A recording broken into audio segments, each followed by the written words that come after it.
petunjuk Nabi sallallahu alaihi wasallam di 10 hari terakhir Ramadan adalah melakukan iktikaf agar dapat memaksimalkan ibadah. Sebagaimana dijelaskan dalam banyak hadis, di antaranya dari Ummul Mukminin Aisyah radhiyallahu anha yang diriwayatkan Al-Bukhari dan Muslim. Ummul Mukminin Aisyah radhiyallahu anha berkata, "Anna Nabiyya sallallahu alaihi wasallam kana ya'takifu al-ashra al-awakhir min Ramadan hatta tawaffahu Allah. Thumma i'takafa azwajuhu min ba'di." Bahwasanya Nabi sallallahu alaihi wasallam melakukan iktikaf di 10 hari terakhir Ramadan sampai Allah mewafatkan beliau. Kemudian setelah beliau wafat, para istri beliau masih melakukan iktikaf sepeninggal beliau. Apa makna iktikaf jamaah sekalian dan apa maksudnya? Dikatakan oleh Imam Ibnu Rajab rahimahullahu taala, "Fa ma'nal i'tikaf wa haqiqatuhu qat'ul 'ala'iq 'anil khala'iq lil ittisal bi khidmatil khaliq." Makna iktikaf dan hakikatnya adalah memutuskan semua interaksi dengan makhluk demi menyambung hubungan dengan berkhidmah atau beribadah secara totalitas kepada Allah Sang Pencipta. Inilah jemaah sekalian makna dan hakikat iktikaf. Jadi seseorang itu masuk ke masjid di 10 hari terakhir Ramadan, berdiam diri di masjid untuk memutuskan interaksi dengan makhluk dan fokus beribadah. Bahkan Rasulullah SAW bukan hanya masuk ke masjid, beliau masuk lagi ke dalam kemah yang telah disiapkan untuk beliau di dalam masjid. Jadi benar-benar putus hubungan dengan orang lain. Maksudnya tidak banyak ngomong, tidak banyak ngobrol, kecuali yang sangat penting sekali. Jadi ini yang dilakukan oleh Rasulullah SAW di 10 hari terakhir Ramadan. Beliau melakukan iktikaf di masjid. Nah, permasalahan jamaah sekalian, di hari-hari yang kita hadapi saat ini, yaitu tersebarnya wabah virus corona, apakah kita boleh iktikaf di masjid? Kalau tidak boleh, bagaimana solusinya?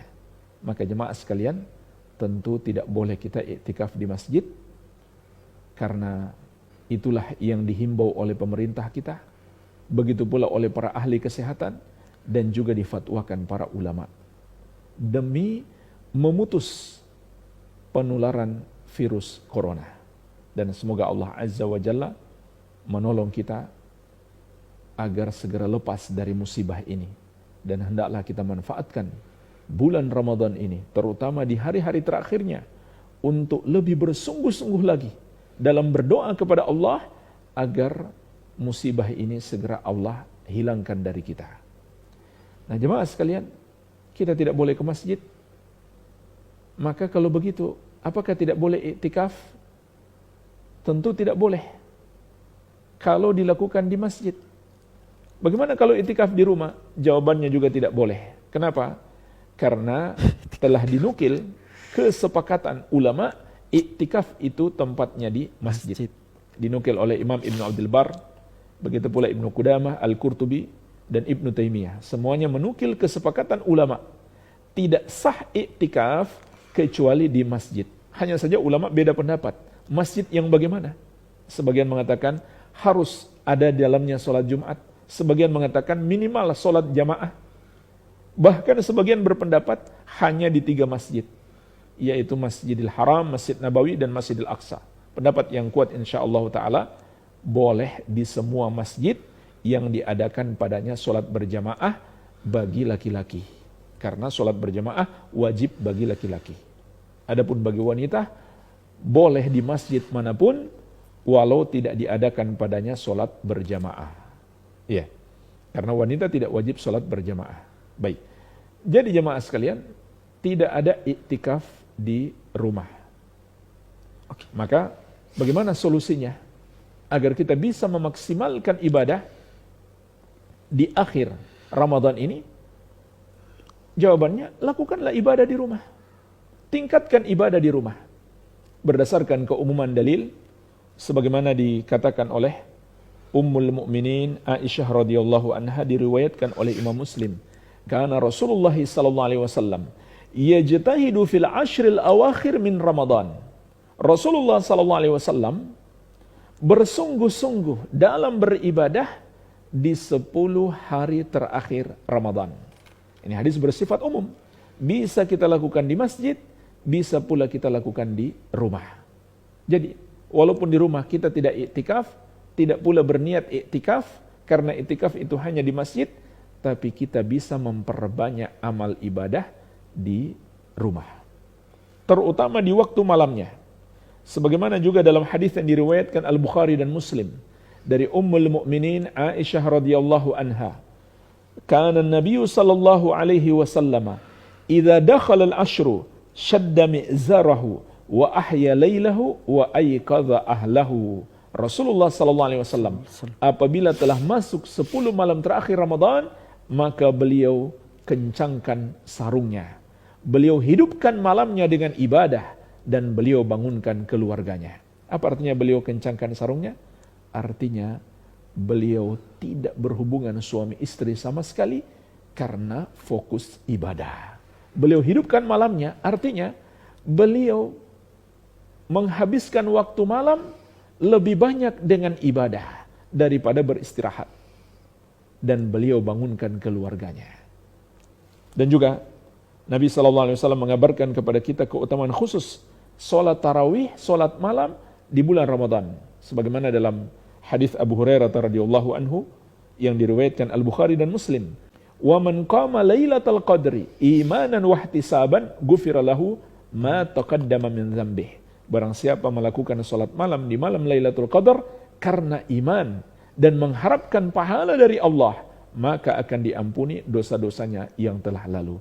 Jadi jemaah sekalian, salat tarawih kita di 10 malam terakhir Ramadan itu hendaklah ditingkatkan. Jangan sama dengan tarawih di hari-hari sebelumnya. Jadi kalau yang biasa baca 1 halaman, tingkatkan jadi 2 halaman.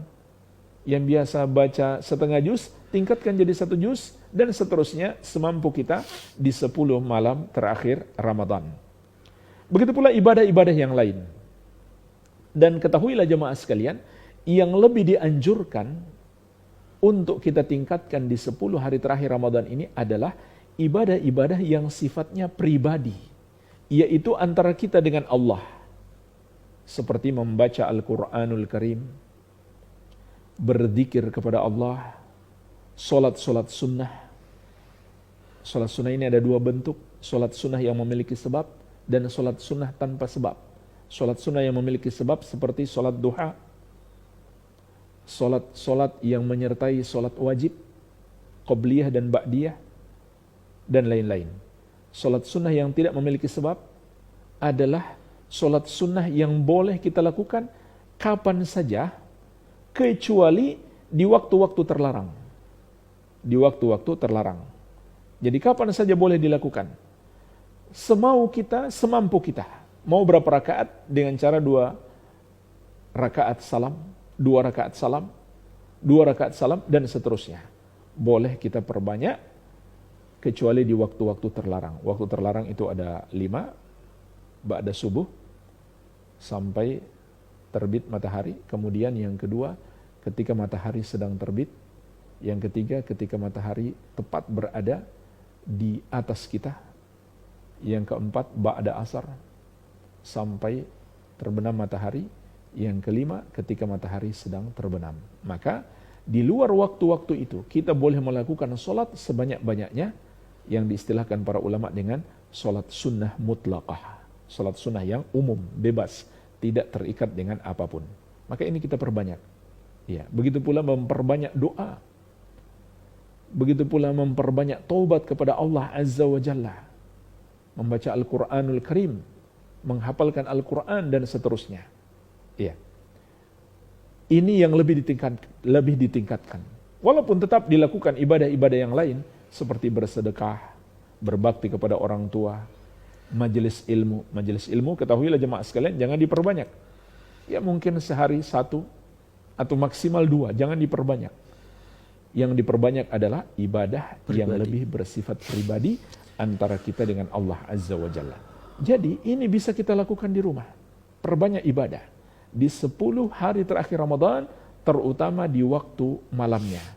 Sekali lagi, bisa tetap kita lakukan di rumah. Dan ketahuilah jemaah sekalian, orang yang terbiasa iktikaf di tahun-tahun sebelumnya, maka dia tetap mendapatkan pahala iktikaf. Sebagaimana sabda Nabi sallallahu alaihi wasallam, "Idza maridul abdu aw safara, kutiba lahu mithlu ma kana ya'mal muqiman sahihan." Kalau seorang hamba sakit atau melakukan safar, tetap ditulis pahala amalannya yang biasa dia kerjakan ketika mukim lagi sehat. Begitu pula jemaah sekalian, orang yang sudah punya niat, untuk iktikaf, tapi dia terhalang karena uzur wabah corona, dia tidak bisa iktikaf, maka dia sudah mendapatkan pahala niat. Bahkan ketika niatnya sangat kuat, bisa jadi dia juga mendapatkan pahala amalan walaupun dia tidak iktikaf karena uzur. Sebagaimana Rasulullah SAW menceritakan tentang orang-orang yang tidak bisa ikut berjihad karena uzur. Maka beliau bersabda, "Wa inna bil madinati la rijalan masirtum masiran wa laqata'tum wadiyan illa kanu ma'akum habasahumul marad." Sesungguhnya di Madinah ada orang-orang yang tidaklah kalian berjalan di satu jalan atau melewati satu lembah kecuali mereka bersama kalian. Dalam riwayat yang lain dikatakan, illa syarakukum fil ajar, kecuali mereka berserikat dengan kalian dalam pahala. Jadi mendapatkan pahala yang sama. Kenapa? Habasahumul marad, sakit menghalangi mereka. Jadi mereka punya uzur syar'i. Siapa yang punya uzur syar'i dan dia sudah punya niat yang kuat untuk iktikaf, insyaallah taala dia juga dapatkan pahala iktikaf. Tapi jemaah sekalian, yang paling penting adalah ketika kita tidak bisa iktikaf, kita ganti dengan memperbanyak ibadah di akhir Ramadan ini, karena itulah petunjuk Rasulullah sallallahu alaihi wa ala alihi wasallam. Jadi ini solusi bagi kita di hari-hari ini yang tidak bisa melakukan iktikaf di masjid. Maka perbanyaklah ibadah di rumah. Begitu pula yang ingin saya ingatkan, bahwa yang mendapatkan Lailatul Qadar bukan orang-orang khusus, bukan orang-orang tertentu saja, tetapi setiap muslim yang beribadah kepada Allah di malam itu, asalkan ibadahnya memenuhi syarat, yaitu ikhlas dan ittiba. Dia lakukan ikhlas karena Allah, dan dia menjauhi segala macam bentuk kesyirikan yang dapat merusak amal ibadahnya. Dan dia lakukan dengan ikhlas, mengikuti petunjuk Rasulullah SAW. Maka dia akan dapatkan pahala. Tapi kalau seseorang berbuat syirik, bukan dapat pahala, malah dapat dosa. Dan menghancurkan semua amalannya. Begitu pula yang dia lakukan adalah amalan yang baru. Perbuatan mengada-ada dalam agama, perbuatan bid'ah. Maka dia tidak dapatkan pahala sedikit pun, malah tertolak. Sebagaimana sabda Nabi SAW, "Man amila amalan laisa alaihi amruna fahuwa raddun." Barang siapa mengerjakan satu amalan, tidak ada padanya petunjuk dari kami, maka amalan tersebut tertolak. Jadi, setiap muslim yang beribadah di malam itu, apakah dia menyadari Lailatul Qadar atau tidak, maka dia tetap mendapatkan pahala yang lebih baik daripada 1000 bulan. Maka hendaklah setiap muslim memperbanyak ibadah di 10 malam yang tersisa ini. Baik. Wallahu a'lam.